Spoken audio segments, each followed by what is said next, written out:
Welcome to Tiger Wolf. I'm Josh, and this is David. Please be aware, this podcast contains strong language and spoilers.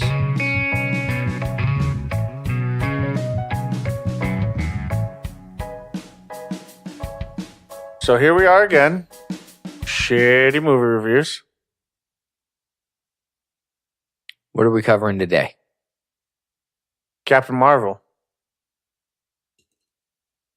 Okay. So, how you want to go through this? The usual breakdown of the characters, and then the story, and then... I mean, sure. All right. Well, earlier you were saying your favorite character from the movie is actually the lead character. What?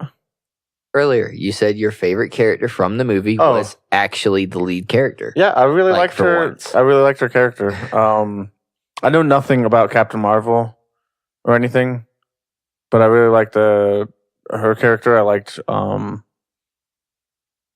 Goose. Yes, of course. Then it was interesting to see Pulp Fiction's Samuel L. Jackson back at it.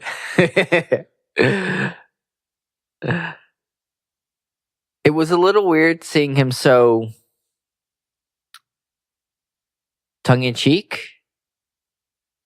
Not so serious. Compared to, 20 years later Fury. Well, yeah. Well, I mean, even that Fury is still a little... He has his moments, but... differently social. Differently social. Okay. I guess that works. I like the story was pretty solid. Like, honestly, I went into this not remembering anything about the Kree other than Ronan being a bad guy. And this, for all I knew, this was before that happened for him. Because they don't really even show him until towards the end. Yeah, I mean, you see him, and that's right before they reveal that the. Because what I mean is, like, I couldn't remember much from Guardians of the Galaxy. Yeah, I didn't know if he was like the ruler now, and if they were just bad because he was the ruler. Get what I mean? Yeah. He's or anything like that. I thought he was the head of the Accuser Corps, and they're zealots, religious zealots, in Guardians of the Galaxy. I think he's high up, but not the head in Captain Marvel. He's high enough to make some big decisions. Yeah, I mean, he's probably a captain, but not the head. Oh, I think he's an admiral at least. No, considering their size and whatnot, probably. But yeah, no, but that's what I mean. Is like I didn't know if he would even be in this. I like that they had, I don't know his name, the guy with the two blades. Oh, Star-Lord. I can't remember his name either. I liked that he was in this. That was a nice tie-in to Guardians of the Galaxy. I mean, like, as far as characters go, like, they were all pretty solid. The Skrull, Talos. Yeah, he was pretty cool. Well, I meant just all of them, really. Yeah. The whole, like, little shrug thing when the little girl looked back and was like, I mean, sorry, it was my job. And she just doesn't question it. Yeah. She's like, okay. And I was kind of surprised that the Skrull were not bad guys in this. Given, like, the little bit I knew about them from the comics. You're right.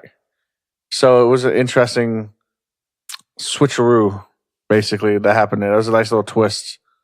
Yeah, I did like the fact that they turned them more into refugees. But, I mean, Talos even admits, I have a lot of blood on my hands because of this war also. So. Well, yeah, I mean, because not everybody is like Carol. Yeah. You know what I mean? Like, they're not necessarily going to realize that they've been duped. Yeah. Or even then, if they do realize it, they're so does that mean that all of the Kree, like, this is what I don't get. Like, obviously there's like propaganda on the Kree world about the Skrull and whatnot. We saw that at the very beginning. But does like everybody in the military just know that these people aren't really bad people? They just need to be squashed because Kree? Because it really seemed like that whole team knew. I feel like the Special Forces team, led by Jan Rog, knew. But I also think anyone that answers directly to like the Supreme Intelligence probably knows. And so she was the one that they were trying to keep that information from because they didn't know how she would react. Right. She was, a wild card? An unknown variable in an equation they had already figured out? They did not have that equation figured out. That was very clear. That was very clear at the end. They thought they did. Somebody moved the decimal wrong. Look, at least they didn't divide by 0. That was Thanos. No, he divided by 2.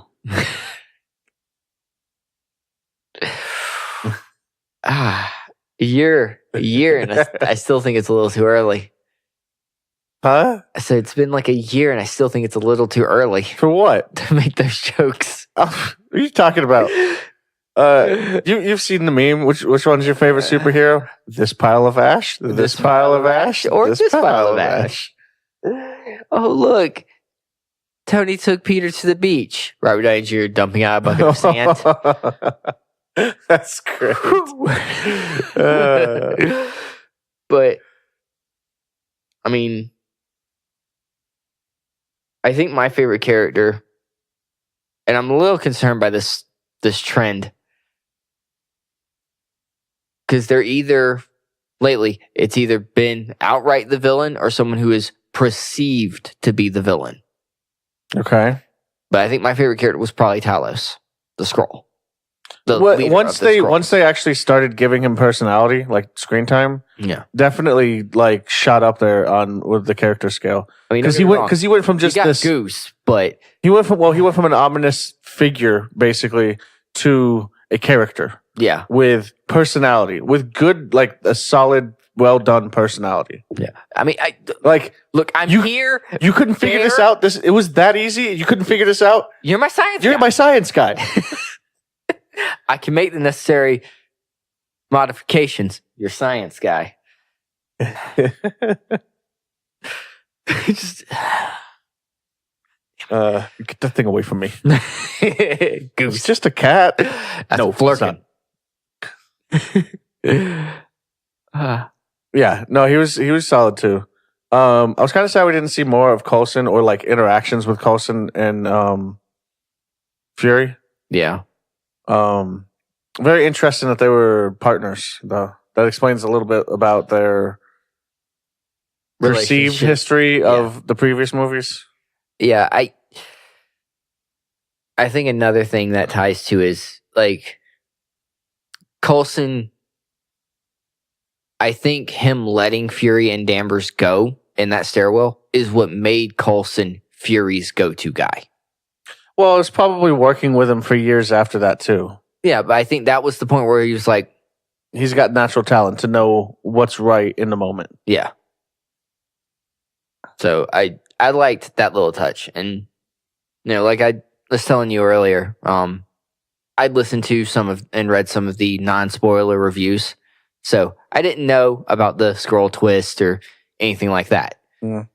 But a lot of the reviews I'd read, they went one of two ways. Either the movie suffered from being an origin story in the basic sense of it being an origin story. Honestly, as far as origin stories go, I think it was really good. Yeah. I liked the way they told it. Yes, it was an origin story. Yes, there are certain things about an origin story that are going to happen beat by beat. Yes. See, and because I knew nothing about Captain Marvel, I knew nothing about what her power level was. I just knew she could fly, she could shoot laser beams, and she could fly. That's like really all I knew. So like I was just waiting for like, and then she kind of propelled herself with the plasma shots, the plasma beams, which I thought was maybe how she flew. Like I didn't really know. I didn't dive too deep into the lore before this because I wanted it all to be a surprise. Yeah, you wanted a genuine enjoyment. That's why I kind of avoid talking about her. She went Super Saiyan. Basically, she went Super Saiyan at the end. I mean, like not really, because it was still her hair glowed, and it was I meant because of the fight with the fight with the Kree.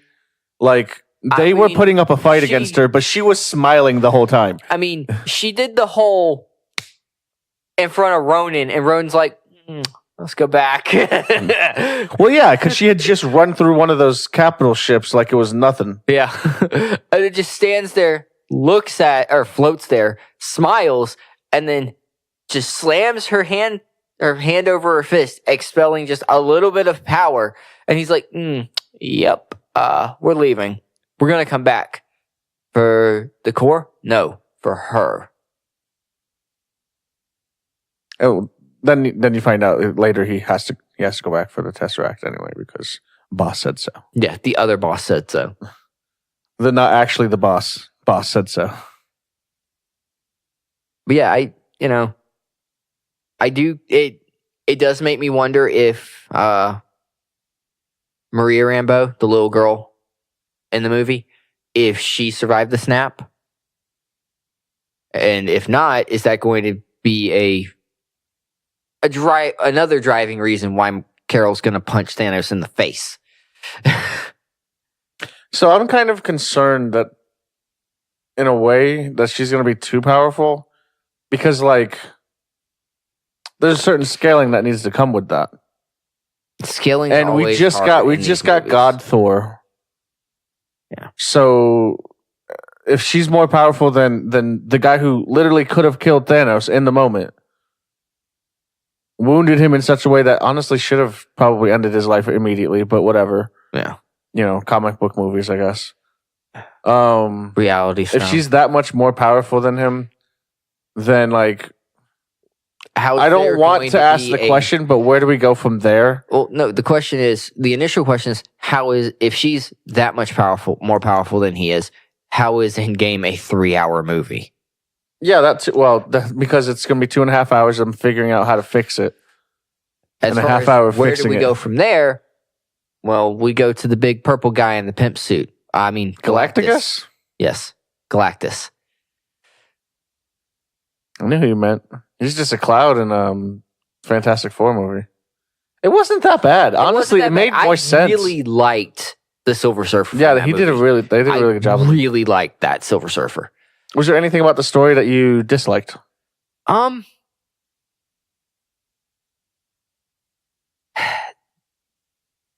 The way I think one of my issues with the story for Captain Marvel was there are some events that are kind of vague that are important to the story, honestly, but not important. You're talking about her to the memories? Story. Well, not even the memories. Like the Tesseract. It's important to the story, but it's not at the same time. Oh, right. It was a reason for her team to be coming to fight them, basically. Yeah. Other than they were like that was going to happen anyway because she went to Earth, found out about her past, and these are actually not great people. Yeah. So that was going to happen anyway. The core thing was just like setting up, but like a chronological setup for what happens later in the MCU. Marvel. Yeah. No, I get that. My main issue was, and it kind of makes sense because your memories aren't nearly 100%. But like the events of what actually occurred, like for her wreck, not just that, and what was her memory of what occurred was like the ones that they were deep diving into in the beginning of the movie were extremely different. Yeah. Because the memories that they had were she ejected when she pulled the lever, not just the lid came off, which is, it shoots off and then they're supposed to eject, and for some reason that failed. Which, I mean, that happens. That happens. It's not whether or not it happens is what the issue is. The issue is later, she doesn't eject, and it fails in the actual sequence, rather than It her showed ejecting, and the shows- doctor lady being alive after the wreck. Yeah, and it's showing a scroll instead of Jan Rog. Right. Well, that made sense. I think some of That those was the memories intelligence. were the Supreme Intelligence altering the scene. But I don't. The rest of it I don't get, unless it was just like this person is gonna help inspire you to be something more. Probably. That's where it gets kind of complicated with the way they did her memories, the memory sequences and things like that. But I mean, like the core aspect that they went with, I liked, but at the same time, kind of tired of hearing it because it's in almost every fucking movie that involves aliens. You're nothing. You're just human. You're right. I am. And suddenly they can do whatever the fuck they want. Well, I mean, they at least set this up with previously showing her failing all those times. And standing back up. And then it coming to the culmination of the standing back up's the important part. Yeah.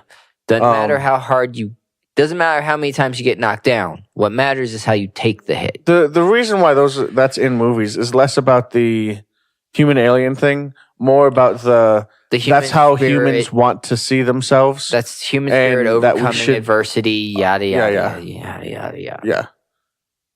I mean, that's why Quill is alive. It's because he does not know how to fucking stop. Just, dude, fucking stop for a second. I mean, when you have a teenage-year-old Trent. When he did stop, he turned to dust. That might be why he didn't want to stop. That's not fair. That's not fair. The one moment he needed to stop was well before that. I mean, you got to give Quill the fact that he did attempt to shoot her. He tried to kill Gamora when she asked him to. Yeah, and it bubbled. He had it. He was ready. He wasn't ready, but he was ready to do what he had to do. He just couldn't take it when she was dead and found out. Yeah. Because it wasn't... Do you think whatever undo thing that they're going to do is going to bring Gamora back? No. And that's... Look, officially they haven't announced anything past what we already know. We know Far From Home's coming out. We know Endgame's coming out. We know Black Panther 2's in development. We know Doctor Strange 2's in development. And we know that they're still planning on using James Gunn's script for Guardians of the Galaxy 3. As far as recording this. I did not know that about the... That's good. At least they can acknowledge in some way that he's skilled. Yeah. So, I mean, we know those 5 things. Past that, we know nothing. I mean, those are 5 big things, though. Yes. But you can make the argument that, all right, the Spider-Man, the Peter Parker that's in Far From Home, argumentatively, could be Ben Reilly. A clone created to fill the role of Peter and not actually Peter. Black Panther 2, somebody else could be wearing the Panther suit and it'd still be Black Panther. Like Shuri. She becomes Black Panther in the comics for a while. Guardians of the Galaxy 3 could have nothing to do with Quill, Drax, or any of them. It could literally be Stallone's crew that appeared at the end of Guardians 2 doing something. I hope not. I'm pretty sure he was just a cameo. I'm just saying, it could be. And then, Doctor Strange, it could just be a placeholder name for the Sorcerer Supreme. They could call it the Sorcerer Supreme. Be introducing Doom. Because they could do Doom. Just yet. They could do Brother Voodoo. Well, so here's the thing. They could do 3 other characters. I don't think they yet can use the Fantastic Four property, which would prevent them from being able to use Doom. And also just willy-nilly introducing Doom as a sorcerer without the Fantastic Four at all. I'd like that idea, but I'm not against it. I'm not saying I'm against it. I'm just saying they're not going to do it. No, they aren't. Because saying, that's how he got his powers. I'm just giving arguments as to, what these properties could be with what the state of affairs are right now. Mm. They could not fix anything after Endgame. I highly doubt they're not going to fix They can't, things. actually. There's contracts. Well, if you notice, the ones who are still there, most of them are the ones who are running out of contract time. All right, now Helmsworth has said in interviews that, yeah, he'd like to stay on a store. Ragnarok basically re-energized his desire to be the character. Ragnarok was a really good movie. It was fun. I'm glad they took a different approach than the previous two. Yeah. Like it would be extremely hard to see the MCU without some form of Tony Stark. I feel like he'd probably still be on board for like cameos and stuff. Yeah.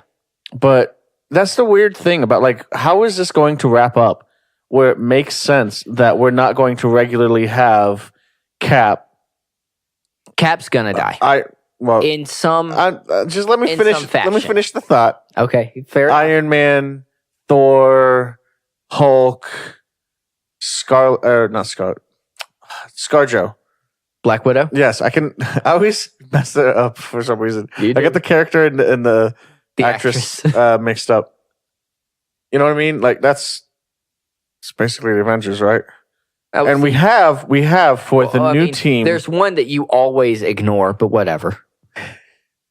He had one use, and that was to have a place to hide out in for a little while.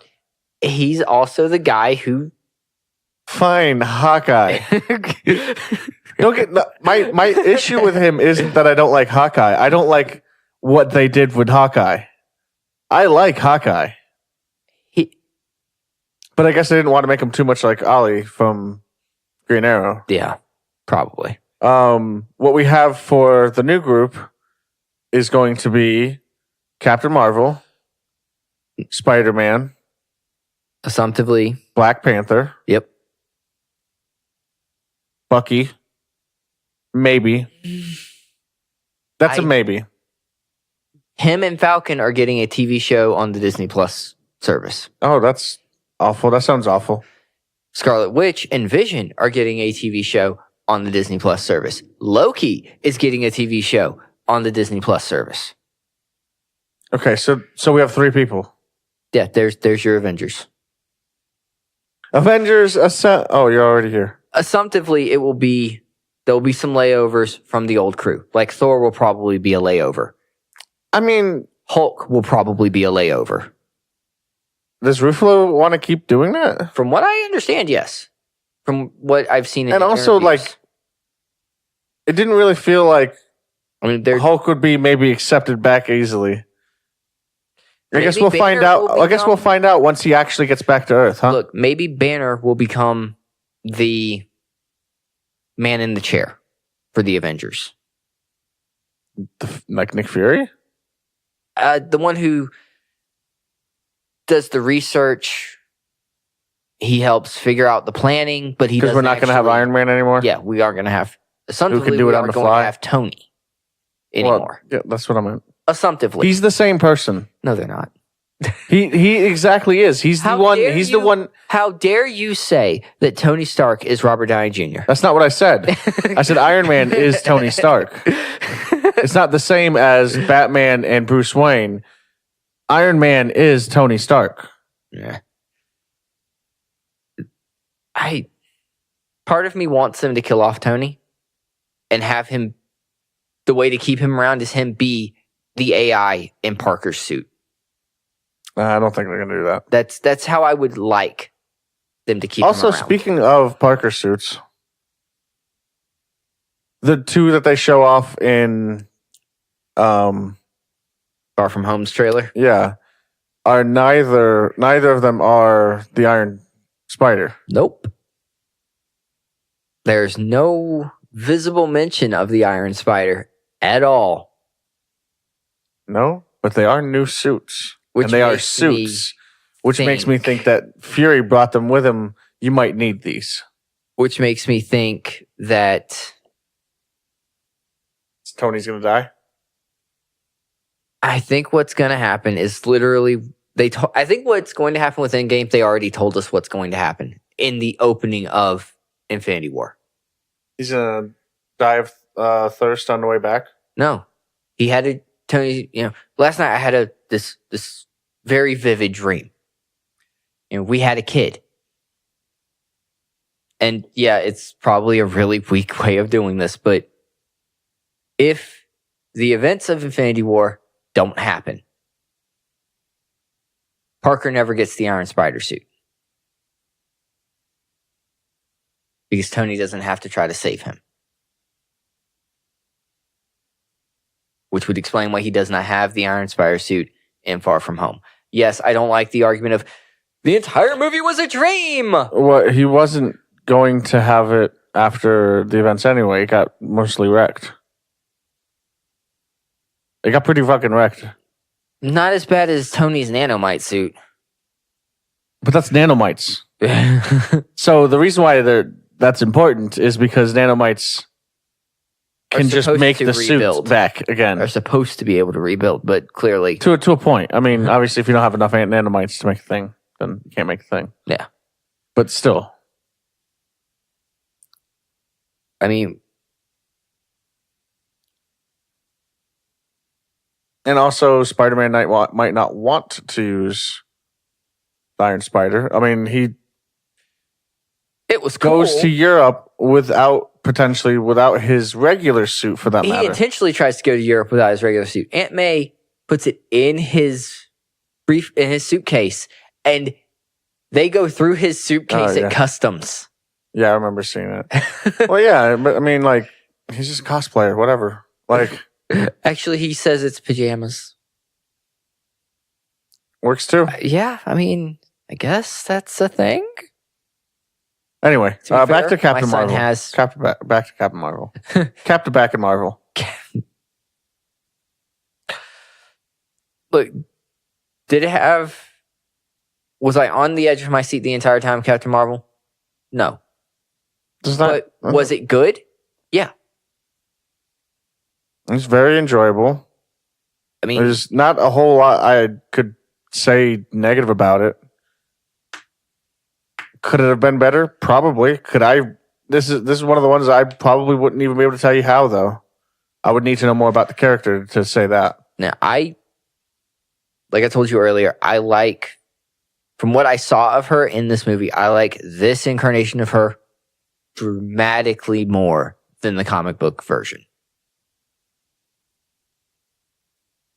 But that's because of some of the decisions she makes in the comic books don't make her a hero in my eyes.